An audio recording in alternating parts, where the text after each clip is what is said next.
Hi, and thank you for joining us today. You're listening to Radio Ear Network, and I'm your host, Julie Salant, and this is Motivation Addict on Society Bites Radio, social interaction for the mind and soul.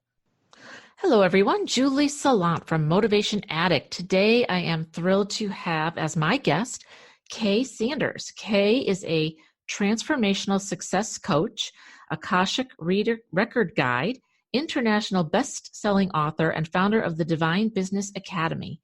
Kay supports heart-centered entrepreneurs to transform their lives from the inside out so they can step into their own power, releasing the limitations that have been keeping them stuck, and align themselves with their business and purpose so they can transform their passion into a successful and thriving business and make the impact they're here to make. Her motto really is everything is possible, and she truly believes that everyone has the innate power to not only create amazing success and abundance, but also to heal and take charge of their inner mind that has been running the show up until now. Everyone has the power to feel deeply connected to themselves, their business, and to the truth of who they are within. Kay Sanders is actually my coach. She is transformational. Her Akashic record readings are insanely good, and she's a wonderful, giving person. I know that you will love this interview. We talk about the Akashic records. We talk about how to change yourself from the inside out. So please like, enjoy, subscribe, and hope you love this interview. Hi, everyone. Welcome to the show, Motivation Addict. I am your host, Julie Salant, and today our guest is Kay Sanders. I am so excited to have Kay on. I've worked with her personally. She's an amazing transformational success coach. She's an Akashic record guide, an international best-selling author, and founder of the Divine Business Academy. Kay supports heart-centered entrepreneurs to transform themselves from the inside out so they can step into their own power, releasing the limitations that have been keeping them stuck, and align themselves with their business and their purpose so they can transform their passion into a successful and thriving business.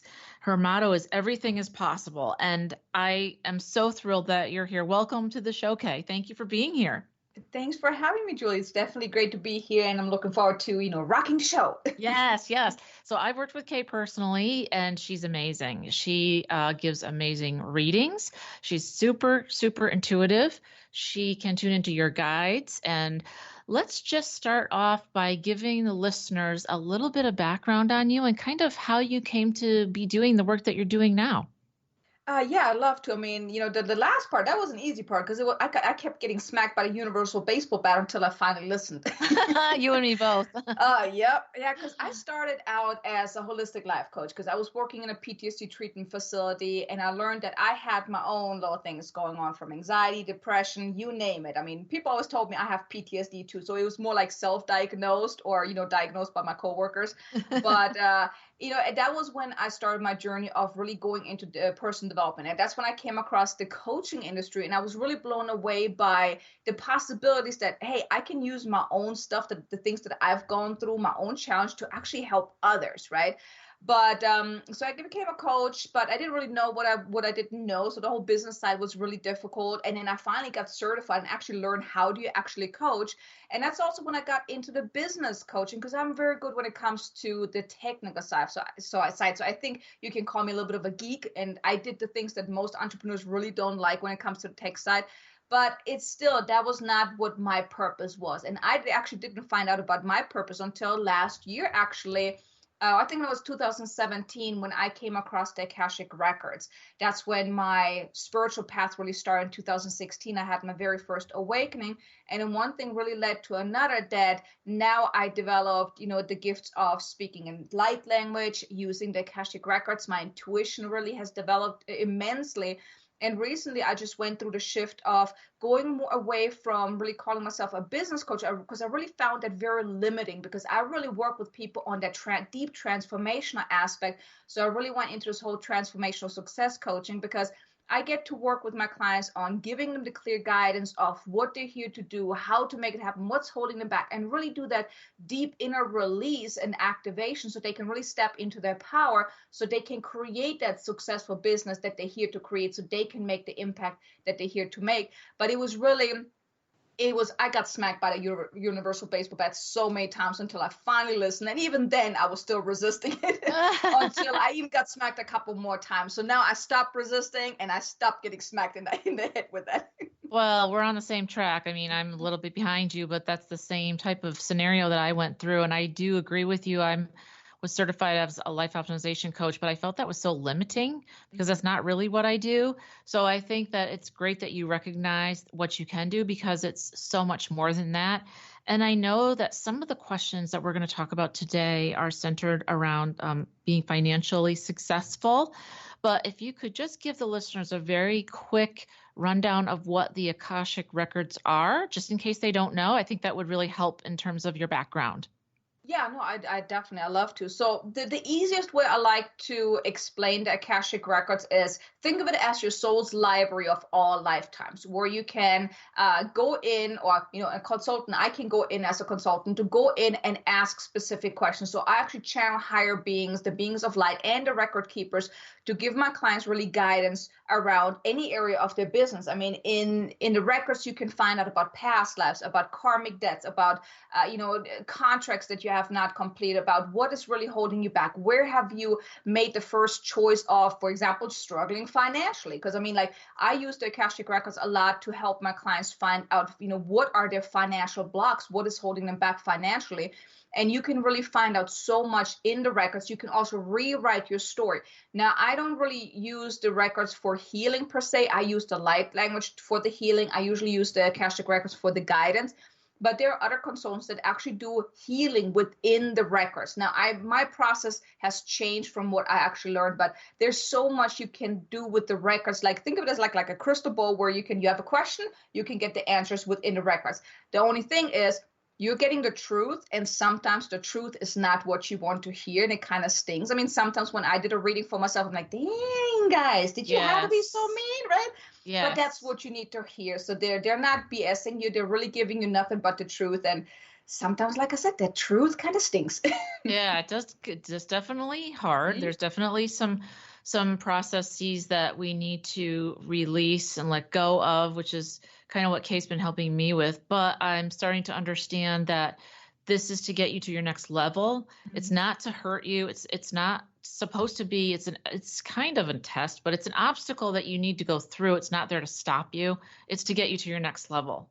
Yes. And I mean, it's really any guidance that you get through the records. It's never, you need to do that. You must do that. This is what you have to do. It's always just like, you may do this, because it's always a choice. You always have a choice. The things that I usually are able to bring up for my clients, it's guidance. But what they do with the guidance, that's completely up to them. But then if they're not getting the results, they can't just say, well, I didn't know. Because they didn't know. So it's their own responsibility what they do with it. But you always have a choice. I mean, I had gotten guidance before when I didn't do nothing with that. One of the things, for example, like, I've been getting the guidance, I need to go into speaking, and I've been kind of ignoring it up until, recently, because I was simply not ready for that yet. But then guess what? I can't say, well, I didn't know. I mean, no one told me that I need to go in speaking. I know, but I made a choice for myself that there's still something that I need to learn, let go of, or grow into in order to step into that. So that's like really the thing with the records, like, no matter what guidance you get, you always have a choice what you do with that. Mm-hmm, mm-hmm. Which is wonderful because we have free will here. Exactly. So why do you think so many entrepreneurs struggle with creating a financially successful business? Well, it goes back to the mindset. And like lately I've been talking to a lot of entrepreneurs, and I was there too. I mean, I had all these doubts and fears and that imposter syndrome, like, who am I to make a difference? Who am I to use my God-given gifts to, help other people and actually get paid for that, right? Yeah. So it's often that, it's just the limiting beliefs that a lot of entrepreneurs are struggling with, or also they're having a really bad relationship when it comes to money. They're not feeling deserving. They're not feeling good enough. They're just feeling it's kind of icky when you're talking about money. So it's really the relationship that they're having to money, to abundance, or they're also thinking that there's not enough to go around. This whole lack mindset is what keeps a lot of entrepreneurs struggling to make a financial impact or really experience that financial abundance, or where, like, and that was like for me for a very long time, I felt like I mean, I was so good in what I was doing, but it felt like no one saw me, no one heard me. Like I was doing all these things to get out there, to, be seen, to be noticed, but it felt like that no one valued me, no one cared about what I was doing, no one noticed me. And I kept asking, what is going on? I even asked my guides, what the heck is going on? And for me, I was very misaligned in my business. I had a lot of blocks, financial blocks from my past life, from my current life. I had all these beliefs around money that were really hindering me from allowing more in. And I see that a lot with entrepreneurs where they're having a really negative relationship with money that's really holding them back from attracting more clients, from experiencing that abundance. It's usually more so they have to really hustle and grind to just barely get by, to just, basically it's like, pulling teeth trying to get clients. And it really has a lot to do with those money blocks that is keeping them from stepping into their power on a financial level to attract the money that they could be making. Absolutely. And I've been working on the mindset of abundance for a long time, for probably the last 7 years. But we all have times where we stumble and fall and old habits kind of creep back in. Let me just explain. I actually Googled this. So the belief, right? The belief is an acceptance that a statement is true or that something exists. Trust, faith, or confidence in someone or something. And your beliefs around what you can and can't do around money, how, as Justice Kay was saying, there's never enough to go around, or, I'll never have enough, or my expenses will always be there. And no matter how much I make, I'll never have enough for me or my family. Those are beliefs. But the good news is that those can be dropped and replaced with new beliefs. Can you talk a little bit about that, Kay? Yes, I'd love to. Like, first of all, I would like to say those beliefs, they're usually lies. That's ego-based thinking. And it's usually something that we picked up as we're growing up. So for example, if you grew up in a family and your parents always argued about money, like we can't afford that, we don't have the money, or money doesn't grow on trees, and oh my God, rich people, they're evil. You do not want to be rich. Yes. Or you have to work really, really, really, really, really hard to just barely get by, and then you may need to get a second or third job just to barely get by, right? So it's those beliefs that were imprinted in you as you were growing up. I mean, you had no other choice, right? I mean, you couldn't just say, I'm going to leave. I don't want to listen to that. You made that your truth because society taught you there's lack. Your family may have taught you there's lack. Your friends, the rest of your family, the things you see on TV, there's so much that talks about lack, which is telling you that making money is hard. So guess what you do? You make that your belief. But is it really true? Because if you're thinking about it, there are so many self-made millionaires, so many entrepreneurs who have talked about, oh, I only had $7 in my bank account. I lived on the street. And now they are extremely wealthy. Yes. Yep. Right? Yep. It is all just that faulty programming. You want to think of those beliefs as, think of it as a computer. When you have a virus on your computer, what do? You get rid of everything off and put new programming on. It's the same thing with your mindset. All these beliefs that you have about you're not good enough, that you can't do it, you can't make money, there's never going to be enough, you can't pay your bills, you're going to lose your stuff. That's all the stuff that you made your truth. But in all honesty, can you honestly say there's the truth? Do you have proof that this is so?